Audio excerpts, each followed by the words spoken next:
ছেলেদের ভবিষ্যৎ নিয়ে আমি কিছু কথা বলতে চাই, যেটা আপনার সবসময় প্রয়োজন মনে করবেন। জীবনে এমন কোনো বন্ধু বানিয়েন না যে আপনার ধ্বংসের দিকে ঠেলে দেয়। জীবনে এমন কোনো বন্ধু বানাবেন যেটা আপনার ভবিষ্যৎ চিন্তা করবে।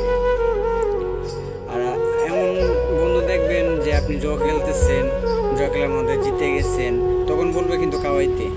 হ্যাঁ, তখন আপনি খাওয়াইবেন, ঠিক আছে। যখন দেখবেন হাইরে গেছেন, মানে এটাতেই বুঝবেন যে বন্ধুত্ব কতটুকু তার কাছে আপনার মানে যে সময় দেখবেন হাইরে গেছেন, তখন কিন্তু বলবে সে কি বালের খেলা খেলাস হাইরে গেলে, তখন কিন্তু উঠতে যাইবো আপনার কিন্তু টাকা দেবো না।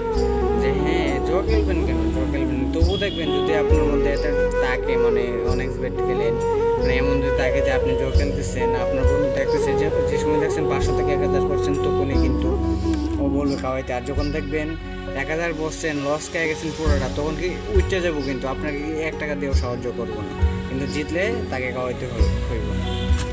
আর জীবনে এত বন্ধু বানায়েন না, বন্ধু বানাইলে মানে অনেক বন্ধু থাকলে ঝগড়া এমনি হবে। একলা থাকবেন, জীবন সুন্দর থাকবে। আশা করি বুঝতে পারবেন।